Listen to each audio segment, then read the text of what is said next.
Hello guys, welcome to my channel सुकुम study. तो आज 19 दिसंबर है और 19 दिसंबर के जो महत्वपूर्ण करंट अफेयर बनते हैं हमने इस वीडियो में कवर किया है।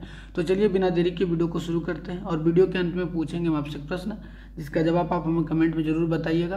तो आई होप आपको ये वीडियो बहुत पसंद आएगा और आप पूरा वीडियो ज़रूर देखें। और आज का हमारा पहला प्रश्न है, हाल ही में किस देश ने अगले 2 ओलंपिक या अगले 2 साल के लिए किसी भी विश्व चैंपियनशिप में अपने नाम, ध्वज और राष्ट्रगान का उपयोग करने पर प्रतिबंध लगा दिया गया है? तो ये रूस पे लगाया गया है। बात रूस की आई है तो रूस के बारे में थोड़ा कुछ जान लेते हैं। रूस के राष्ट्रपति कौन है? तो व्लादिमीर पुतिन है। और वहाँ की राजधानी कहाँ है? तो मॉस्को है। और वहाँ पे मुद्रा कौन सी है? तो वहाँ की मुद्रा है रूबेल। अब विश्व डोपिंग एजेंसी का माना जाए तो इन पर 4 साल का प्रतिबंध लगाया जाना था, पर इन पर 2 साल का ही प्रतिबंध लगाया गया है। तो आई होप अगर आपको वीडियो अच्छा लगता है तो ज़रूर लाइक करें, चैनल को सब्सक्राइब करें, अगर नए हैं तो अपने दोस्तों के साथ शेयर भी जरूर करें। बढ़ते हैं अगले प्रश्न की ओर। अब वही अगला प्रश्न है हमारा, पेटा इंडिया निम्न में से किस अभिनेता को साल 2020 हॉस्टेस वेजिटेरियन सेलिब्रिटी ट्रॉफी से सम्मानित किया गया है? तो यह किया गया है सोनू सूद, यानी ऑप्शन सी।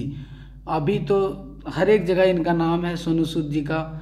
अब जहाँ भी देखें पूरे करंट अफेयर में छाए रहते हैं, हर दिन के न्यूज़ में कहीं ना कहीं ये मिल ही जाते हैं। सोनू सूद जी जलवे हैं इनके।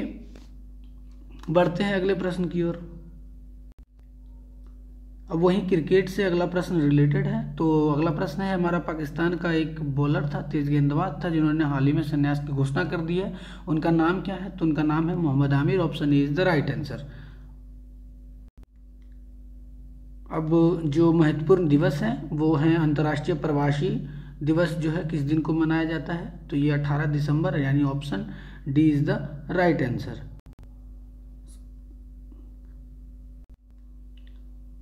अब वहीं अगला जो है डिफेंस से रिलेटेड है। रक्षा मंत्री ने सेना के तीनों अंगों के लिए कितने करोड़ रुपए लागत के से हथियार एवं सैन्य उपकरण खरीदने की मंजूरी दे दी है? तो ये 28,000 करोड़ रुपए की जो है मंजूरी दी है रक्षा मंत्रालय ने।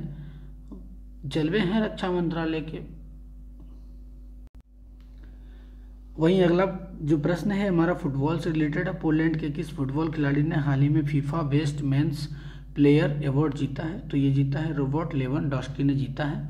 अब बात फीफा की आई है तो थोड़ा फीफा के मेरे बारे में जान लें हम।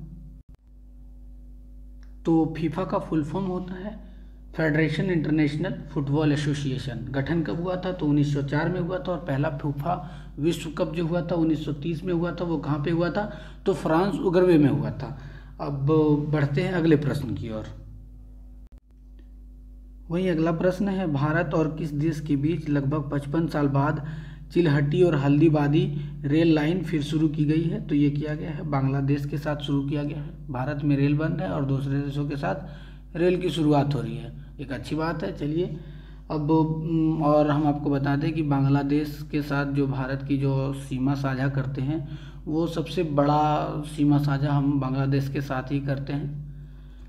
7 टोटल राज्य जो हैं बांग्लादेश से सटे हुए हैं। अब अगला प्रश्न है हमारा, निम्न में से किस राज्य मुक्त फसल बीमा योजना की शुरुआत की गई है? तो ये किया गया है आंध्र प्रदेश के साथ। बात आंध्र प्रदेश की आई है तो आंध्र प्रदेश के सीएम कौन है अभी? तो वो जगनमोहन रेड्डी हैं। और वहाँ के गवर्नर कौन है? तो हरिचंद हैं। अब अम्मा बोडी योजना वहीं पे शुरू किया गया था गरीब माताओं के लिए, 15,000 रुपये सालाना।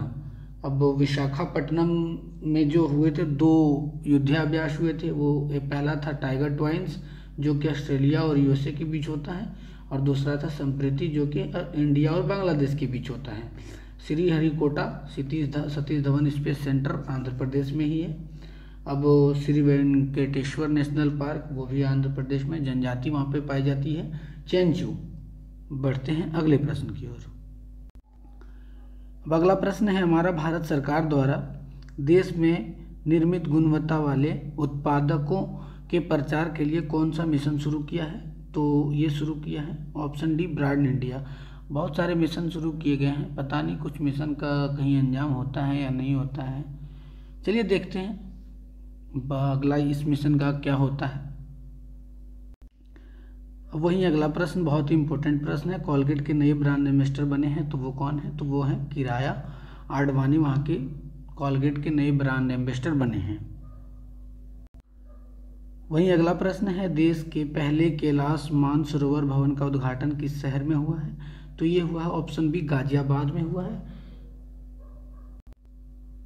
वहीं अगला प्रश्न है हमारा बुक से रिलेटेड है, टू योर्स बेल्ट्स नामक पुस्तक के लेखक कौन है? तो ये है Anita Peters, option B is the right answer.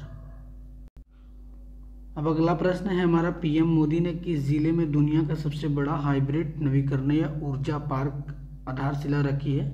तो ये रखी है कच्छ, यानी ऑप्शन डी। अब कच्छ कहाँ है? तो कच्छ है उत्तराखंड में।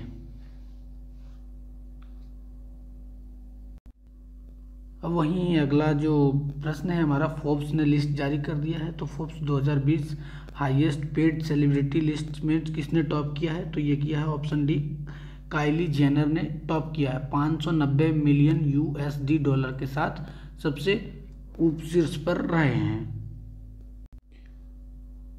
वहीं अगला प्रश्न है हमारा, किस देश ने सी गंगा एक के साथ समझौता ज्ञापन पर हस्ताक्षर किया है? तो ये किया है Norway, option C is the right answer.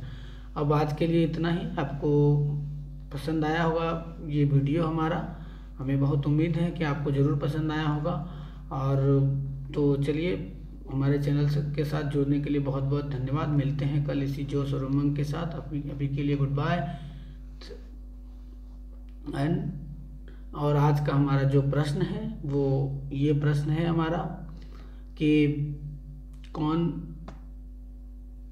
खेल मंत्रालय ने किस समिति पर लगा बैन को तुरंत हटा दिया है? भारतीय खेल मंत्रालय ने किस समिति पर जो बैन लगा था वो हटा दिया है? तो ऑप्शन इस प्रकार है, राष्ट्रीय खेल समिति, युवा खेल समिति और भारतीय पैरा ओलंपिक समिति, और इनमें से कोई नहीं। तो इसका आंसर आप हमें कमेंट में ज़रूर बताएं। और बहुत बहुत धन्यवाद हमारे वीडियो देखने के लिए। Thank you so much.